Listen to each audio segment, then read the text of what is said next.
Hai guys, selamat bertemu lagi dengan Mimin di channel Nona Yuki. Channel ini berisi cerita-cerita silat romantis yang menyentuh hati dan mendebarkan. Mohon bantu subscribe, like, dan komen ya. Terima kasih.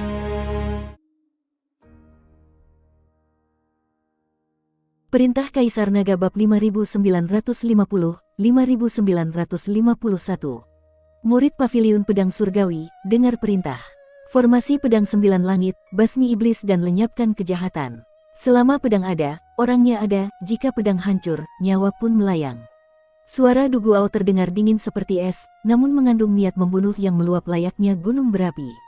Pendekar pedang yang biasanya penyendiri dan gila akan ilmu pedang ini, kini telah bertarung hingga matanya memerah. Pedang besi berbintik di tangannya sudah lama berubah warna menjadi merah tua karena darah musuh.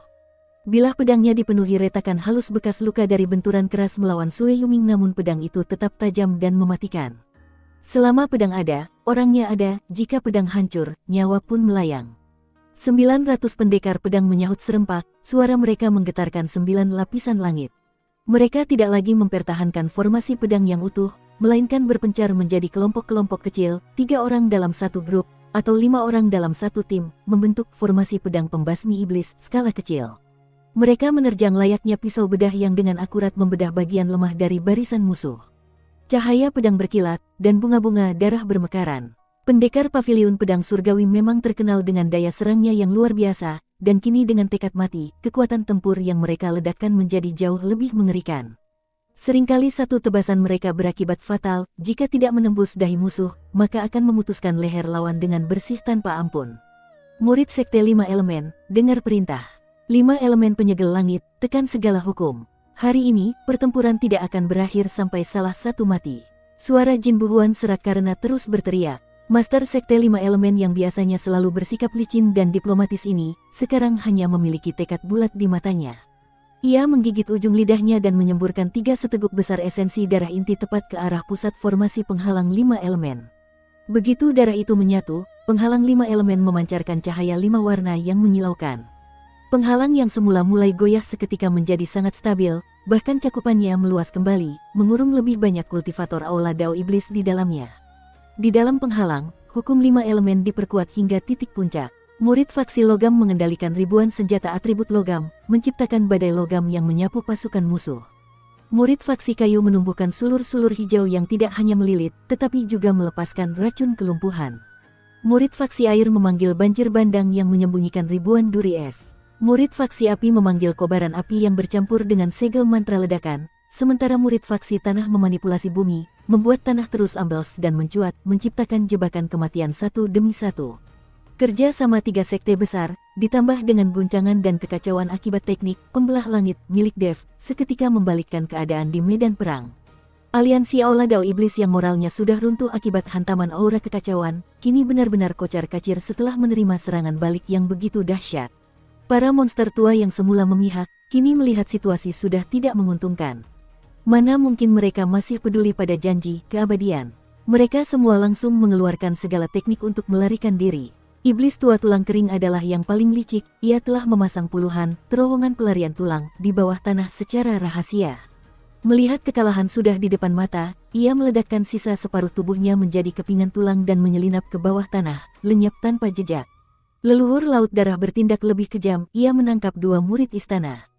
9 alam sejahtera di dekatnya, mengisap habis esensi darah mereka dengan ilmu rahasia untuk memulihkan kekuatannya, lalu kembali menggunakan teknik pelarian darah untuk melesat pergi ribuan mil jauhnya. Monster tua lainnya pun menunjukkan kesaktian mereka, ada yang menghilang menjadi angin, ada yang meledakkan senjata pusaka untuk menciptakan kekacauan, bahkan ada yang nekat membakar sisa umur mereka demi merapal teknik pelarian terlarang. Ibarat pohon yang tumbang, kawanan kera pun tercerai-berai. Hanya dalam waktu setengah pembakaran dupa, pasukan Aula Dao Iblis berkurang lebih dari setengah. Pasukan aliansi musuh yang semula berjumlah 20.000 orang kini hanya tersisa kurang dari 10.000, semuanya terluka dan kehilangan semangat bertarung. Namun, tepat pada saat itu, boom, sebuah ledakan dahsyat yang mengguncang bumi terdengar dari tengah medan perang. Itu berasal dari butiran kembali ke ketiadaan, yang akhirnya tidak sanggup lagi menahan beban. Dev mengerang tertahan, tubuhnya terpental sejauh ratusan tombak seolah dihantam oleh palu raksasa tak kasat mata. Darah menyembur deras dari mulutnya layaknya air mancur.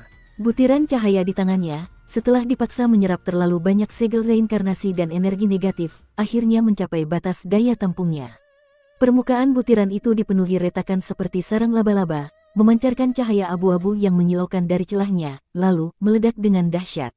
Seketika, aliran turbulensi kekacauan yang sangat mengerikan menyapu ke segala arah seperti banjir bandang yang jebol. Itu bukan lagi serangan yang terkendali, melainkan energi kekacauan murni yang mengamuk tanpa kendali. Dimanapun turbulensi itu lewat, segala materi, energi, bahkan ruang itu sendiri hancur menjadi partikel dasar. Dalam radius 10 mil, seolah-olah semuanya dihapus oleh tangan raksasa. Ratusan kultivator dari kedua belah pihak yang sedang bertarung di area tersebut tidak sempat bereaksi sebelum lenyap menjadi ketiadaan, bukan sekadar mati, tapi benar-benar tidak ada lagi, bahkan debu pun tidak tersisa. Tanah tergerus hingga 10 tombak ke bawah, menyingkap lapisan batuan hitam yang hangus. Udara tersedot abis hingga menciptakan area hampa udara sesaat. Cahaya terdistorsi dan patah di tengah turbulensi, menciptakan pemandangan yang aneh dan tidak nyata. Dev menghantam dinding batu sebuah puncak gunung dengan keras, menciptakan lubang berbentuk manusia sedalam 3 tombak pada batu keras tersebut. Ia berjuang untuk merangkak keluar, namun setiap gerakan membuat tulangnya mengeluarkan suara kretak yang memilukan karena beban yang berlebih. Luka di dadanya akibat serangan balik energi kekacauan kini meluas hingga seukuran telapak tangan, sangat dalam hingga terlihat tulangnya. Daging di sekitar luka itu berwarna abu-abu pucat yang aneh, jejak sisa kekuatan kekacauan yang terus mengikis vitalitasnya. Darah mengalir deras seperti anak sungai, membasahi separuh tubuhnya hingga merah. Yang lebih parah adalah luka dalamnya. Organ tubuhnya bergeser, banyak meridian yang putus, dan bintang asal mula di pusat energinya meredup drastis dengan retakan di mana-mana, seolah siap hancur kapan saja.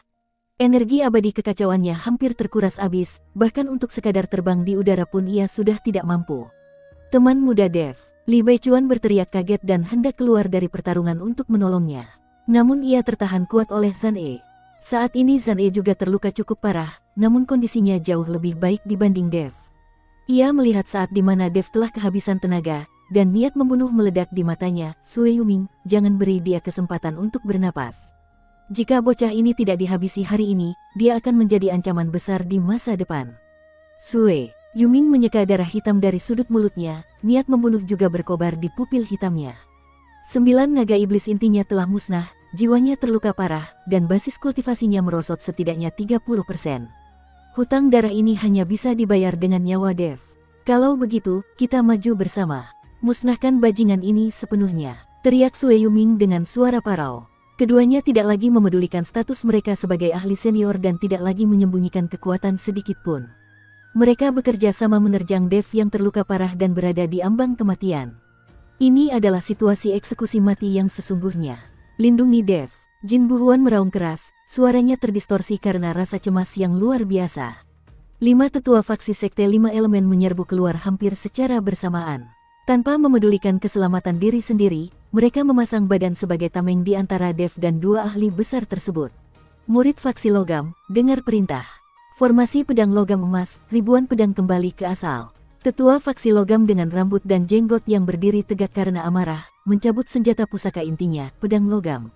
Pedang terbang berwarna emas murni itu membelah diri menjadi 2 di udara, 2 menjadi 4, 4 menjadi 8. Dalam sekejap, ia berubah menjadi ribuan bayangan pedang yang membentuk jaring rapat tanpa celah, menyapu ke arah Sue Yuming. Di dalam formasi tersebut, setiap bayangan pedang mengandung aura tajam yang ekstrim, cukup untuk menyayat ruang hampa. Ini adalah jurus maut simpanan faksi logam, sekali dikerahkan, setidaknya akan memangkas 100 tahun masa kultivasi. Namun saat ini, sang tetua sudah tidak peduli lagi. Murid faksi kayu, penjara kayu hijau, hidup tanpa henti. Tetua faksi kayu membentuk segel tangan secepat kilat, sementara cahaya hijau di sekujur tubuhnya melonjak drastis. Ribuan sulur kayu kuno sebesar tong air keluar dari bawah tanah. Sulur-sulur itu penuh dengan duri beracun berwarna hijau pekat, melilit ke arah Zhang He seperti makhluk hidup. Sulur-sulur ini tidak hanya sangat ulet, tetapi juga mengandung vitalitas kuat yang membuatnya segera tumbuh kembali jika terpotong. Sang tetua sedang menggunakan energi asalnya untuk menumbuhkan sulur tersebut, setiap batang sulur menghisap seberkas nyawanya. Tetua faksi air, api, dan tanah pun mengeluarkan kemampuan pamungkas mereka. Tetua faksi air memanggil 9 naga air yang tampak nyata dengan raungan yang mengguncang langit. Tetua faksi api menjelma menjadi gumpalan api berbentuk manusia yang membakar udara kemanapun ia lewat. Sementara tetua faksi tanah langsung menyatu dengan bumi, memanipulasi batu dan tanah untuk membentuk raksasa batu setinggi 100 tombak. 5 tetua di puncak tingkat 9 alam dewa langit ini bekerja sama mengerahkan seluruh ilmu yang mereka pelajari seumur hidup. Kekuatan mereka sangat besar, cukup untuk membuat ahli alam dewa atas biasa berpikir 2 kali untuk mendekat. Namun, yang mereka hadapi adalah Sue Yuming dan Zan E, 2 iblis besar yang berdiri di puncak tertinggi surga ke-12. Enyah, Sue Yuming bahkan tidak memandang ribuan bayangan pedang itu secara serius. Ia hanya melambaikan tangan dengan santai. Aura iblis 9 alam yang sehitam tinta berubah menjadi gelombang pasang selebar 100 tombak, menyapu keluar layaknya tsunami. Dimanapun aura iblis itu lewat, ribuan bayangan pedang milik tetua faksi logam hancur berkeping-keping seperti kertas tipis. Pedang logam emas miliknya bahkan terkontaminasi oleh aura iblis, bilahnya meredup seketika dan akhirnya patah menjadi 2 bagian dengan suara kretak yang memilukan. Tetua faksi logam terhantam telak. Serangan balik akibat hancurnya senjata pusaka inti membuatnya menyemburkan darah segar. Tubuhnya terpental jauh dan menghantam dinding gunung hingga tertimbun. Tidak diketahui apakah ia masih hidup atau sudah mati. Di sisi Zan E, segalanya berlangsung lebih sederhana namun brutal. Menghadapi sulur-sulur yang melilit, ia bahkan tidak mengangkat tangan. Ia hanya mendengus dingin. Aura reinkarnasi di sekelilingnya secara otomatis memadat menjadi ribuan bilah udara abu-abu kecil yang berputar tajam, bertindak seperti mesin penggiling daging paling tajam yang mencincang sulur-sulur kayu ulet itu menjadi serpihan dalam sekejap. Wajah tetua faksi kayu memucat seketika. Serangan balik itu membuat vitalitasnya merosot tajam, rambutnya yang hitam berubah menjadi putih abu-abu secara kasat mata, sementara kerutan memenuhi wajahnya seolah-olah ia menua 100 tahun dalam sekejap. Serangan dari tetua faksi air, api, dan tanah pun sama rapuhnya. 9 naga air hancur diremas oleh 1 cakar Sue Yuming, gumpalan api manusia dipadamkan langsung oleh aura reinkarnasi Zan E, dan raksasa batu dihancurkan menjadi serpihan oleh serangan gabungan keduanya. Para tetua tersebut terpental dalam kondisi sekarat dengan organ tubuh yang hancur. 5 ahli puncak tingkat 9 alam dewa langit, di hadapan 2 ahli alam dewa atas, ternyata tidak mampu bertahan bahkan untuk 1 helaan napas pun. Inilah perbedaan mutlak dalam tingkatan kekuatan. Semut berani menghalangi jalan, niat membunuh meledak di mata Sue Yuming. Aura iblis di telapak tangannya memadat menjadi sebuah cakar iblis hitam raksasa yang menutupi langit.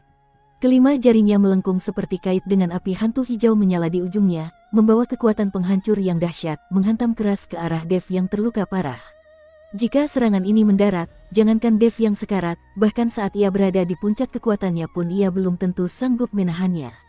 Kematian terasa sangat dekat, namun, tepat saat cakar iblis itu akan menghujam. Wuung, sebuah dinding api emas kemerahan muncul entah dari mana, berdiri kokoh di antara Dev dan cakar iblis tersebut. Dinding api itu tebalnya hanya 3 kaki, namun terlihat sangat padat seperti kristal nyata. Di permukaan dinding mengalir ribuan segel mantra api kuno, memancarkan suhu tinggi yang sanggup mendistorsi ruang. Cakar iblis menghantam dinding api tersebut, menghasilkan suara benturan logam yang memekakkan telinga. Percikan api memercik kemana-mana, namun serangan itu tidak mampu menembus. Sosok leluhur api bumi perlahan keluar dari balik dinding api. Leluhur yang biasanya pendiam ini kini berdiri dengan rambut dan jenggot yang membara, seluruh tubuhnya dikelilingi api yang berkobar layaknya dewa perang api.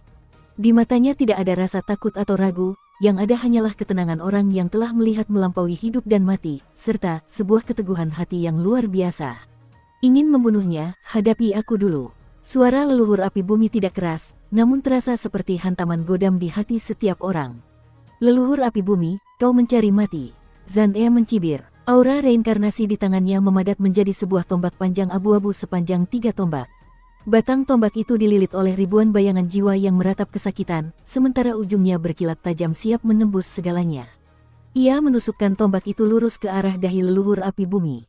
Tusukan ini mengandung seluruh pemahaman Zan E tentang jalan reinkarnasi, meluncur tanpa suara bagaikan naga, namun mengunci jiwa leluhur api bumi hingga ia tidak mungkin menghindar. Kalau begitu, mari kita mati bersama. Leluhur api bumi tiba-tiba tersenyum. Senyuman itu tipis, mengandung rasa lega dan sebuah harapan besar yang ia titipkan kepada pemuda di belakangnya. Kedua tangannya membentuk sebuah segel api kuno yang hampir punah dari peradaban. Begitu segel itu terbentuk, api emas kemerahan di sekujur tubuhnya melonjak secara gila-gilaan. Warna apinya berubah dari emas kemerahan menjadi emas murni, lalu berubah lagi menjadi putih menyilaukan. Suhu di tempat itu melonjak drastis. Udara dalam radius 100 tombak terbakar sepenuhnya menjadi lautan api. Batuan di tanah mulai meleleh menjadi magma yang mendidih. Bahkan ruang di sekitarnya melengkung dan mengeluarkan suara kretak karena tidak sanggup menahan panas yang luar biasa. Bersambung.